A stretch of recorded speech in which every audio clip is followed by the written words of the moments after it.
लम्हा हर लम्हा लगता है क्यों नया,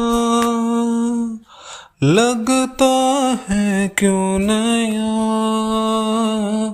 लम्हा हर लम्हा लगता है क्यों नया, लगता है क्यों नया। दिल को, मेरे दिल को जाने क्या हो गया, जाने क्या हो गया। तुमसे यूं मिलेंगे हमने सोचा न था, और ये जिंदगी तुमसे यूं मिलेंगे हमने सोचा न था, और ये जिंदगी महकेगी तुम्हारी बाहों में, महकेगी तुम्हारी बाहों में। तुमसे यूं मिलेंगे हमने सोचा न था, और ये जिंदगी।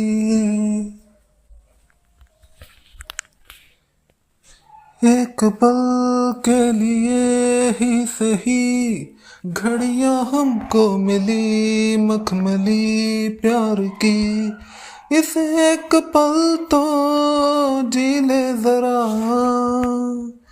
ये लम्हे फिर मिले ना मिले, खो जाने दे सभी दूरियां फासले। हाँ दिल मिला ले और पास आ, फिर क्या हो क्या खबर, देखा है किसने कल, आ रात रोक ले फिर हो न जाए सहर। फिर क्या हो क्या खबर, देखा है किसने कल, आ रात रोक ले फिर हो न जाए सहर। नमस्कार दोस्तों, स्वागत है आप लोगों का फिर से एक बार एक नई वीडियो में, और स्वागत है आप लोगों का मेरे YouTube चैनल में। तो वैसे ये सॉन्ग इंट्रो कुछ ज़्यादा ही लंबा हो गया, तो वैसे मैं पिछली जो मैंने वीडियो मूवी का रिव्यू किया था पिछले हफ्ते, तुम सा नहीं देखा, तुम सा नहीं देखा मूवी का जब मैंने रिव्यू किया था, तो मैंने उसमें उस मूवी के सॉन्ग्स कवर सॉन्ग्स भी गाए थे। तो मुझे एक यूज़र ने कमेंट किया था कि आपकी आवाज़ कुछ अच्छी नहीं है इन सॉन्ग्स के लिए। मुझे पता है, मैं जानता हूँ कि जितना ट्रेंड सिंगर अच्छी तरह से गा लेते हैं, जो मूवी में प्लेबैक सिंगिंग करते हैं, उनकी तरह मैं तो उतना बेहतरीन तरीके से तो मैं नहीं गा सकता, लेकिन मैं कोशिश करता हूँ बढ़िया गाने की। मुझे सिंगिंग का शौक़ है, तो मैं इसलिए अपनी वीडियो में मूवी रिव्यू में खुद ही सॉन्ग्स को गाता हूँ, कवर सॉन्ग्स गा लेता हूँ। क्योंकि इसके दो रीज़न हैं। क्योंकि एक तो मुझे अपनी जो मेरी वीडियो होती है उसमें मुझे कॉपीराइट म्यूज़िक नहीं यूज़ करना होता है, क्योंकि उसके वजह से अगर कॉपीराइट आ जाएगा तो फिर जो मेरी वीडियो है वो कभी भी मेरे चैनल से हट सकती है, कॉपीराइट क्लेम। तो वैसे हम उसके बारे में भी बात कर सकते हैं। अगर मैं इस अपने मूवी रिव्यू में मूवी की वीडियो या फिर मूवी की ऑडियो का ज़्यादा इस्तेमाल करूँगा तो मेरी वीडियो पर कॉपीराइट आ जाएगा, जिस वजह से मेरी मूवी रिव्यूज़ डिलीट हो सकते हैं। तो यही रीज़न के कारण मुझे अपने मूवी रिव्यू में खुद ही गाना पड़ता है और कवर सॉन्ग्स को गाकर आपको सुनाना पड़ता है कि मैं किस सॉन्ग की बात कर रहा हूँ। शायद वो सॉन्ग आपने सुने हो या ना सुने हो, ये इसके बारे में मैं कुछ नहीं कह सकता, लेकिन मैं सिर्फ आपको सॉन्ग की आइडेंटिटी के बारे में, सॉन्ग की पहचान के बारे में बताने के लिए सिर्फ आपको सॉन्ग गाकर सुनाता हूँ। और अब हम बात करने जा रहे हैं इस मूवी के बारे में, जिस मूवी का फर्स्ट पार्ट मैंने पहले अपलोड किया था मूवी रिव्यू का, अनकही मूवी रिव्यू का फर्स्ट पार्ट। तो अब हम उस मूवी की स्टोरी का सेकंड पार्ट अपलोड करने जा रहे हैं। तो इस मूवी रिव्यू में मैं आपको अनकही मूवी की आगे की कहानी बताऊंगा। तो वैसे अगर आपने इस वीडियो का पहला पार्ट नहीं देखा है तो प्लीज़ देख लीजिए, क्योंकि अगर आप इस फिल्म का पहला पार्ट नहीं देखेंगे तो आपको इस फिल्म का दूसरा पार्ट भी नहीं समझ में आएगा। इस फिल्म की कहानी आपको पूरी तरह से नहीं समझ में आएगी।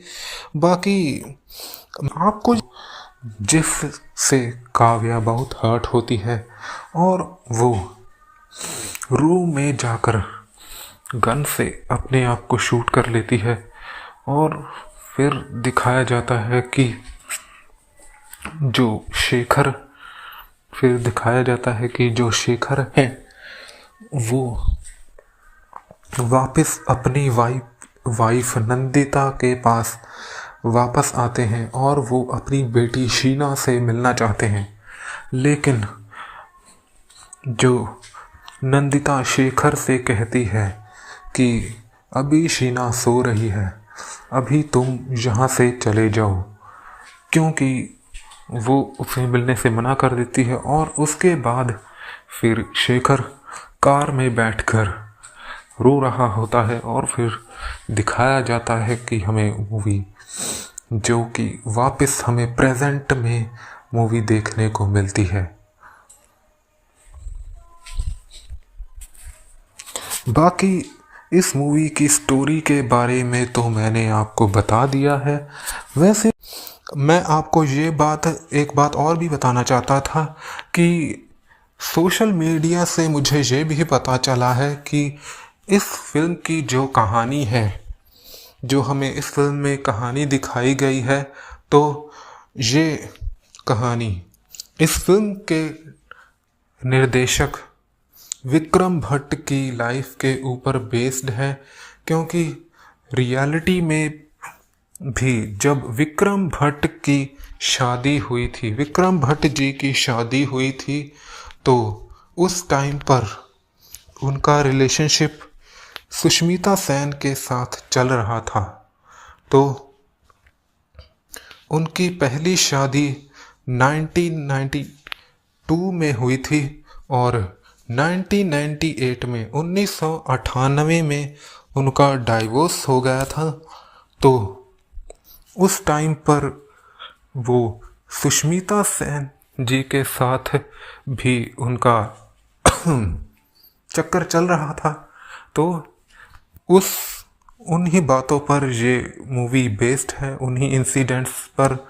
तो वैसे एक बात मैं आपको और भी बताना चाहूँगा कि इस मूवी में अगर हम ध्यान से नोट करें तो हमें आफताब शिवदसानी की ओरिजिनल आवाज़ सुनने को नहीं मिलती है, क्योंकि इस मूवी में आफताब शिवदसानी जी के डॉक्टर शेखर के कैरेक्टर को विक्रम भट्ट जी ने खुद आवाज़ दी है।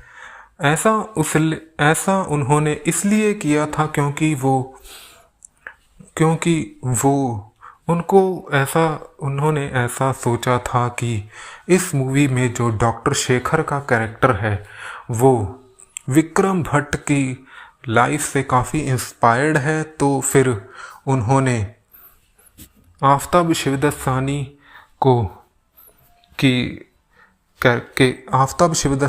के कैरेक्टर, डॉक्टर शेखर के कैरेक्टर को आवाज़ देने के बारे में सोचा, और उन्होंने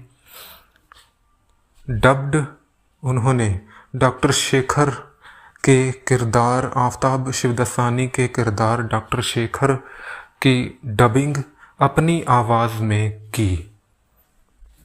तो बाकी जो मैंने आपको इस मूवी के 3 सॉन्ग्स सुनाए हैं, वो मेरे फेवरेट सॉन्ग्स हैं इस मूवी के। तो फिर से एक बार मैं आपको बता देता हूँ, जो 3 सॉन्ग्स हैं इस मूवी के म्यूज़िक एल्बम के बारे में मैं आपको बता देता हूँ, अनकही मूवी के म्यूज़िक एल्बम के। तो उस टाइम पर इस मूवी का जो म्यूज़िक एल्बम था तो मुझे बहुत पसंद आया था 2006 में। तो तब से ही मैं इस मूवी के म्यूज़िक एल्बम का बहुत बड़ा फ़ैन हूँ और मैं इस मूवी के सॉन्ग्स सुनता हूँ। मेरे पास लैपटॉप में भी इस मूवी के सॉन्ग्स हैं। तो सबसे पहले इस मूवी में जो सॉन्ग है वो है आ पास आ, जिसे श्रेया घोषाल जी ने गाया है। तो अनकही टाइटल सॉन्ग भी है, जिसे कुणाल गंजावाला जी की खूबसूरत आवाज़ में हमें सुनने को मिलता है। अनकही टाइटल सॉन्ग का सेकंड वर्जन जिसे शान जी ने गाया है। तो इसके अलावा इस मूवी में जो हमें सॉन्ग्स सुनने को मिलते हैं उनके बारे में भी मैं आपको बता देता हूँ। तो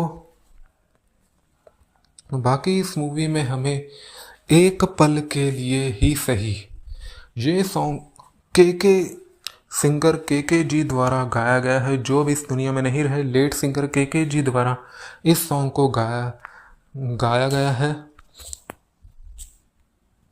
तो इस सॉन्ग के अलावा इस मूवी में 2 सॉन्ग्स और हैं।